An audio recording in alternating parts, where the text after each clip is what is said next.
Hello friends, my self विशेष कटियार। तो आज हम लोग बात करेंगे तंत्र के गुण के बारे में। ठीक है, तो तंत्र के गुण जो टॉपिक है वो मौलिक सिद्धांत का टॉपिक है। तो आइए बात करते हैं कि तंत्र के गुण क्या होते हैं। तो तंत्र का मतलब होता है ग्रंथ, कोई भी ग्रंथ जिसको आप पढ़ने जा रहे हैं।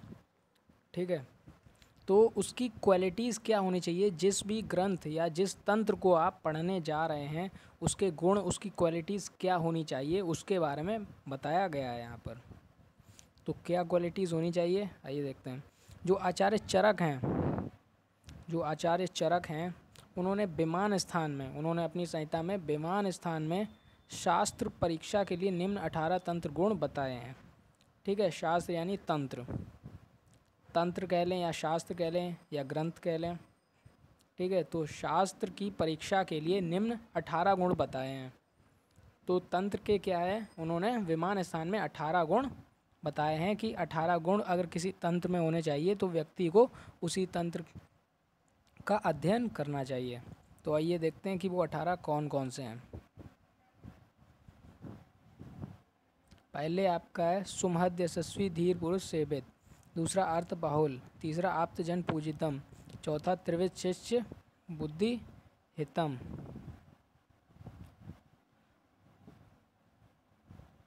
पांचवा है आपका अवगत पुनरुक्त दोष, छठा आर्षम, सातवां सुप्रणीत सूत्र भाष्य संग्रह क्रम, आठवां सु आधार, नौवां अनवतित शब्दम, दसवां अकष्ट शब्दम, 11वां पुष्प कला अभिधानम, 12वां है क्रमागतार्थम, 13वां अर्थ तत्व विनिश्चय प्रधानम, 14th है संगतार्थम, 15th है असंकुल प्रकरणम, 16th है आशु प्रबोधकम, 17th है लक्षणवत और 18th है उदाहरणवत। तो अब बात करते हैं शुरू से कि किस गुण का क्या मतलब होगा। तो सबसे पहला है सुमहद यशस्वी धीर पुरुष सेवित। यहाँ पर दो वर्ड आ रहे हैं, यशस्वी और धीर पुरुष सेवित, यानी ऐसा ग्रंथ जिसे यशस्वी और धीर पुरुष जिसका सेवन करते हों, यानी यशस्वी और धीर पुरुष जिसका अध्ययन करते हों, जिसका सेवन करते हों। यशस्वी यानी जिनका बहुत ही नाम हो, यशस्वी और धीर पुरुष जिसका सेवन करते हों, ऐसे तंत्र का, ऐसे शास्त्र का अध्ययन करना चाहिए। दूसरा है अर्थ बहुलम। तो तंत्र ऐसा होना चाहिए, शास्त्र ऐसा होना चाहिए जिसमें एक शब्द के अनेक अर्थ हों। ठीक है, तो ऐसा जो तंत्र या शास्त्र है उसका अध्ययन करना चाहिए जहाँ पर अर्थ बहुलम, एक शब्द के अनेक अर्थ हों। फिर आता है आपका तीसरा आप्तजन पूजितम, यानी कि वो ग्रंथ, वो शास्त्र, वो तंत्र जो आप्तजन के द्वारा पूजित हो।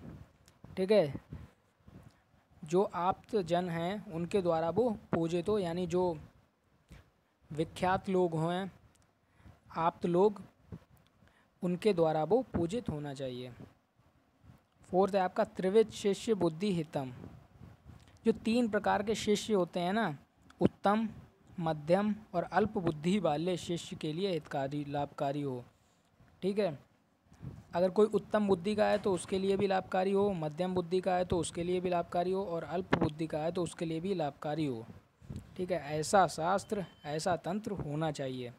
त्रिविध शिष्य बुद्धि हितम।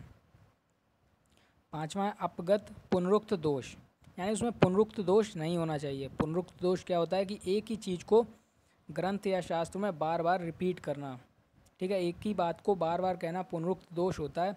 तो उसमें वो नहीं होना चाहिए कि एक ही चीज़ को बार बार ना कहा गया हो। ऐसा तंत्र, ऐसा शास्त्र होना चाहिए। फिर आता है आर्षम, ग्रंथ को ऋषि ने लिखा हो। ठीक है, यानी ग्रंथ को ऋषि ने लिखा होना चाहिए। 7th आता है सुप्रणीत सूत्र भाष्य संग्रह क्रम। जो सूत्र, भाष्य और संग्रह का जो क्रम होता है वो सुप्रणीत, ठीक मात्रा में होना चाहिए। जो आपका सूत्र, भाष्य, संग्रह का जो क्रम होता है, यानी कि पहले सूत्र हो, फिर भाष्य, उसी का भाष्य हो, फिर उसी का संग्रह हो, तो इस हिसाब से एक सिस्टमेटिक मैनर में चीज़ देकर रखी हो, ऐसा शास्त्र होना चाहिए।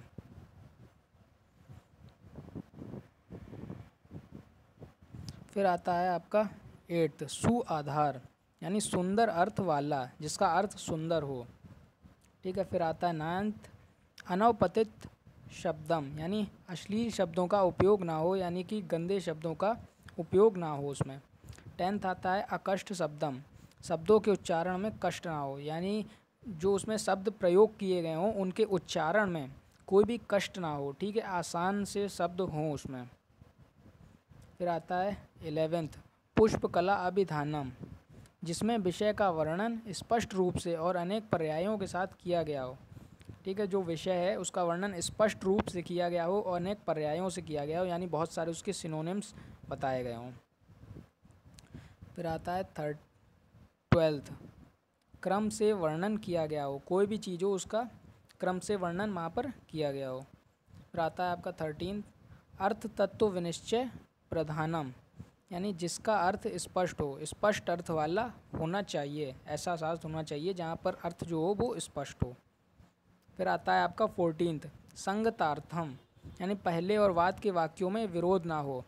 ऐसा ना हो कि जैसे कि आयुर्वेद के ग्रंथ हैं, जैसे कि विमान स्थान में कुछ कह दिया आचार्यों ने और चिकित्सा स्थान में उसी के लिए कुछ और कह रहे हैं, अपनी ही बात का खंडन कर लेना। ठीक है, अपने पहले और बाद के वाक्यों में विरोध ना हो, ऐसा उसको लिखें, ऐसा उसको बनाएं।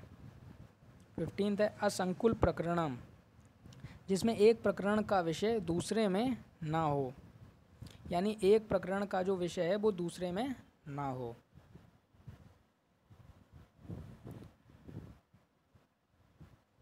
फिर आता है 16th आशु प्रबोधकम, यानी अर्थ को शीघ्र ही स्पष्ट करने में समर्थ हो।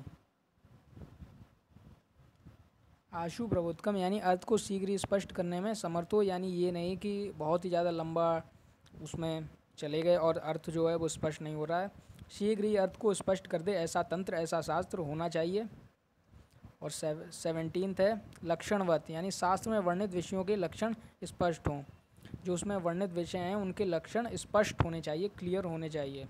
18th है उदाहरणवत, विषय को उदाहरणों के द्वारा स्पष्ट किया गया हो, कोई भी विषय हो, कोई भी टॉपिक हो, उसको उदाहरण एग्जाम्पल्स के द्वारा स्पष्ट किया गया हो, क्योंकि एग्जाम्पल्स के द्वारा स्पष्ट की हुई चीज़ जल्दी समझ में आ जाती है। ठीक है, तो ये 18 आपके तंत्र के गुण थे जो कि आचार्य चरक ने विमान स्थान में बताए हैं। तो आपको ये 18 याद कर लेने हैं।